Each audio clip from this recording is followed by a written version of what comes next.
Qasim Munir to visit Washington soon for third meeting with President Trump in 6 months. Gaza force tops agenda of this meeting. Trump's 20-point Gaza plan seeks Muslim nation troops to oversee the reconstruction and transition after Israel-Hamas war. नाजरीन, अस्करी और दिफाई के बाद पाकिस्तान ने भारत को सफारती महाज पर भी बिछाड़ डाला है।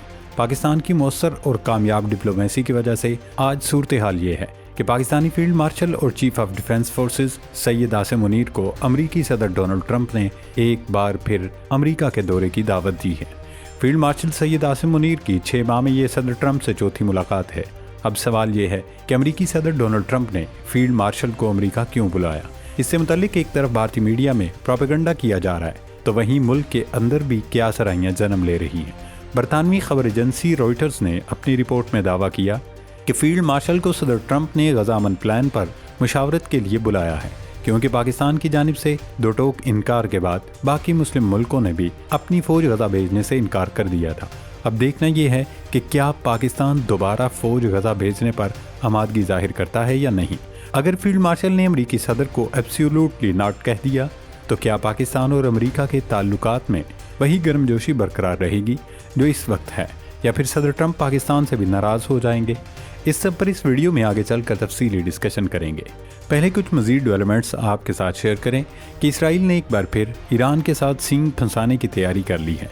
एक तरफ सियोनी रियासत रोज़ाना की बुनियाद पर न सिर्फ लेबनान में हिजबुल्लाह को निशाना बना रही है, वहीं उसने मकबूजा मगरबी किनारे में मज़ीद यहूदी आबादकारों को बसाने का ऐलान कर दिया है और अब ईरान पर हमले की धमकी दे दी है। ये धमकी सियासी क़यादत ने नहीं बल्कि मोसाद चीफ ने दी है। उन्होंने साफ लफ्ज़ों में कहा कि हम ईरान को दोबारा जोहरी प्रोग्राम शुरू करने नहीं देंगे। दरअसल अमेरिका और इसराइल के पास स्ट्रॉन्ग इंटेलिजेंस मौजूद है कि ईरान ने फिरदो की न्यूक्लियर साइट से जो अफजूदा यूरेनियम निकाला था वो इस पर दोबारा काम शुरू कर चुका है, इसलिए उन्होंने धमकी दी। जवाब में ईरान ने साफ लफ्ज़ों में कह दिया कि हम अपने कानूनी जोहरी हक से दस्तबरदार नहीं होंगे।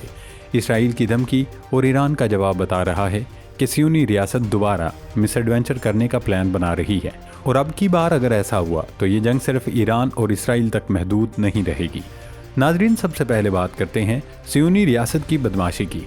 इसराइल ने मकबूजा मगरबी किनारे में 19 मज़ीद बस्तियां तामीर करने की मंजूरी दे दी है, जिस पर न सिर्फ अक़वाम मुत्तहिदा ने बल्कि मुस्लिम मुल्कों ने भी मजम्मत करते हुए शदीद रद्द अमल ज़ाहिर किया है।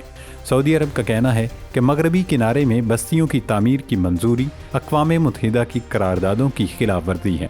सऊदी वज़ारत ख़ारजा ने अपने बयान में कहा कि ममलकत सऊदी अरब आलमी बरादरी से एक बार फिर मुतालबा करती है कि वो इन खिलाफ वर्जियों को रोकने के लिए अपनी ज़िम्मेदारियाँ पूरी करे। सऊदी अरब बरादर फ़लस्तीनी अवाम की हिमायत में अपने गैर मुतज़लज़ल मौक़िफ़ की तायद करता है और अरब अमन मंसूबे और मुतल्लिक़ा बैनुल-अक़वामी करारदादों के मुताबिक 1967 की हुदूद पर मुश्तमिल एक आज़ाद फ़लस्तीनी रियासत के क़याम के लिए अपनी कोशिशें जारी रखने के अज़म का इरादा करता है, जिसका दारुल हुकूमत मशरक़ी बैतुल मुक़द्दस हो। पाकिस्तान समेत पूरी इस्लामी दुनिया का यही मौक़िफ़ है कि 2 रियासती हल ही मसला फ़लस्तीन का वाहिद फार्मूला है, और हम ऐसी फ़लस्तीनी रियासत का क़याम चाहते हैं जिसका दारुल हुकूमत अल-कुद्स शरीफ हो। लेकिन ये मंसूबा इसराइल की हटदर्मी की वजह से इल्तवा का शिकार है। इसराइल ने ग्रेटर इसराइल प्रोजेक्ट पर काम तेज़ कर दिया है।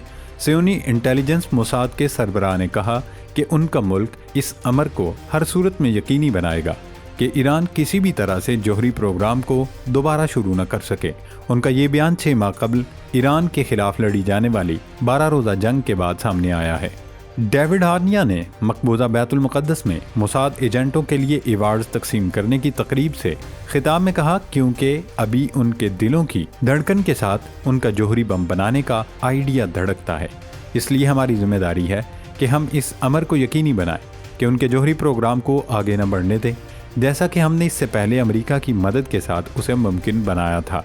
मोसाद चीफ डेविड हार्निया के बयान पर रद्द अमल में ईरानी वज़ीर ख़ारजा अब्बास इराक़ची ने साफ लफ्ज़ों में कह दिया है कि जोहरी अदम फैलाव के मुआहदे NPT के मुताबिक ईरान के कानूनी हकूक़ से हरगिज़ दस्तबरदार नहीं होगी। सैयद अब्बास इराक़ची ने जोहरी प्रोग्राम के हवाले ईरान के ज़िम्मेदाराना रवैये और तर्ज़ फ़िक्र की जानिब इशारा करते हुए अमेरिका और यूरोपीय ट्राइका के गैर कानूनी इक़दामात को मौजूदा सूरत हाल की असल वजह करार दिया। انہوں نے بین الاقوامی تعلقات میں غنڈہ گردی اور یک طرفہ محاذ آرائی کے بڑھتے ہوئے رجحان کا حوالہ دیتے ہوئے یہ بات زور دے کر کہی کہ دنیا کی امن پسند اقوام کی اجتماعی ذمہ داری ہے کہ وہ قانون کی حکمرانی کے تحفظ اور دنیا میں طاقت کی بنیاد پر کمانڈ آرڈر کے غلبہ کو روکیں۔ عباس عراقچی نے یہ بات روسی ارکان پارلیمنٹ اور دانشوروں سے گفتگو میں کہی۔ یہ اس بات کی طرف اشارہ تھا کہ ایران کو روس کی مکمل حمایت اور مدد حاصل ہے۔ ناظرین، اب بات کرتے ہیں فیلڈ مارشل سید عاصم منیر کے دورہ امریکہ کی۔ ابھی ان کے دورہ امریکہ سے پہلے ہی انڈین پروپیگنڈے کے زیر اثر مغربی میڈیا نے پروپیگنڈا شروع کر دیا ہے کہ chief of defence staff field marshal Syed Asim Munir Gaza میں فوج بھیجنے کے لیے سب سے کڑے امتحان کا سامنا ہے۔ پہلے آپ برطانوی news website Independent Urdu اور رائٹرز پر شائع ہونے والی یہ خبریں دیکھیں۔ ناظرین، اس خبر میں یہ کہا گیا کہ جناب فیلڈ مارشل کو سب سے بڑے امتحان کا سامنا ہے کیونکہ امریکہ اسلام آباد پر زور دے رہا ہے کہ وہ غزہ کے لیے مجوزہ انٹرنیشنل فورس کے لیے فوجی دستے فراہم کرے۔ رائٹرز کا یہ بھی دعویٰ ہے کہ فیلڈ مارشل سید عاصم منیر آئندہ ہفتوں میں واشنگٹن کا دورہ کریں گے جہاں ان کی صدر ٹرمپ سے ملاقات ہوگی۔ ویسے تو یہ ساری خبر صرف اندازوں، مفروضوں، قیاسرائیوں اور بھارتی پروپیگنڈے کو مد نظر رکھ کر بنائی گئی ہے کیونکہ پاکستان کی جانب سے امریکہ پر پہلے ہی واضح کر دیا گیا تھا کہ ہم غزہ میں فوج بھیجنے کے لیے تیار ہیں، لیکن حماس کو غیر مسلح کرنے کی کسی کوشش یا سازش کا حصہ نہیں بنیں گے کیونکہ پاکستانی قیادت کو اندازہ ہو گیا تھا کہ امریکہ اور اسرائیل کیا گیم پلان کیے بیٹھے ہیں۔ ان کی کوشش تھی کہ اسلامی ملکوں کی فوج کو ہی حماس کے سامنے کھڑا کر دیا جائے تاکہ یہ فوجیں ایک دوسرے سے لڑتی رہیں اور اس میں کوئی بھی جیتے سارا فائدہ اسرائیل اور اسلام دشمن قوتوں کو ہوگا۔ لیکن پاکستان نے بروقت اس منصوبے کو بھانپ لیا تھا اور صاف لفظوں میں کہہ دیا تھا کہ ہم ایسی کسی بھی کوشش کا حصہ نہیں بنیں گے۔ پاکستان کے بعد انڈونیشیا سمیت کئی بڑے مسلمان ملکوں نے بھی فوج غزہ بھیجنے کے معاملے پر آناکانی شروع کر دی تھی۔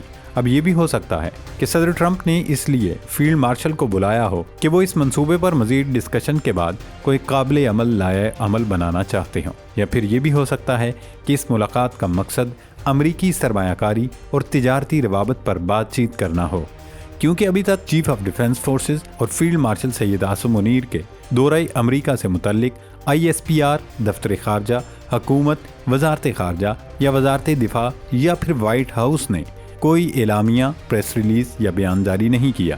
اس لیے یہ کہنا کہ یہ ملاقات صرف غزہ کے معاملے پر ہونے جا رہی ہے محض قیاس آرائی اور افواہ ہے۔ صدر ٹرمپ کے 20 نکاتی غزہ منصوبے میں مسلم ممالک کی ایک فورس کی تجویز دی گئی ہے جو 2 سالہ اسرائیلی جارحیت سے تباہ فلسطینی علاقے میں تعمیر نو اور اقتصادی بحالی کے لیے عبوری مدت کی نگرانی کرے۔ متعدد ممالک اس مشن پر محتاط ہیں کیونکہ غزہ کی عسکری تنظیم حماس کو غیر مسلح کرنے کی کوشش انہیں تنازع میں گھسیٹ سکتی ہے اور ان کے فلسطین نواز اور اسرائیل مخالف عوامی حلقوں کو مشتعل کر سکتی ہے۔ ناظرین، صورتحال بالکل واضح ہے۔ یہ وقت جذباتی نعروں کا نہیں، اسٹریٹجک عقل، قومی مفاد اور اصولی موقف کا ہے۔ پاکستان آج اس پوزیشن میں کھڑا ہے جہاں وہ نہ دباؤ میں آتا ہے، نہ بلیک میل ہوتا ہے اور نہ کسی اور کی جنگ لڑنے کو تیار ہے۔ چیف آف ڈیفنس فورسز اور فیلڈ مارشل سید عاصم منیر کا دورہ امریکہ کسی ایک ایجنڈے تک محدود نہیں، بلکہ یہ اس بات کا ثبوت ہے کہ عالمی طاقتیں اب پاکستان کو نظر انداز نہیں کر سکتی۔ اگر کوئی سمجھتا ہے کہ پاکستان اپنی فوج کو کسی خفیہ ایجنڈے، حماس کو غیر مسلح کرنے یا مسلم دنیا کو آپس میں لڑانے کے منصوبے کا حصہ بنائے گا تو یہ محض اس کی خوش فہمی ہے۔ پاکستان نے پہلے بھی ایبسولوٹلی ناٹ کہا تھا اور اگر قومی مفاد کے خلاف بات ہوئی تو دوبارہ کہنے کی صلاحیت بھی رکھتا ہے۔ ادھر اسرائیل کی بڑھتی ہوئی بدماشی، ایران کو دی جانے والی کھلی دھمکیاں اور مغربی کنارے میں نئی بستیاں اس بات کا اعلان ہے کہ صہیونی ریاست خطے کو ایک اور بڑی جنگ کی طرف دھکیل رہی ہے۔ لیکن یہ بھی یاد رکھیں، ایران تنہا نہیں، فلسطینی مزاحمت زندہ ہے اور مسلم دنیا میں خاموشی ضرور ہے مگر مکمل بے حسی نہیں۔ اللہ رب العزت اسلامی ملکوں کی حفاظت فرمائے۔ پاکستان زندہ باد۔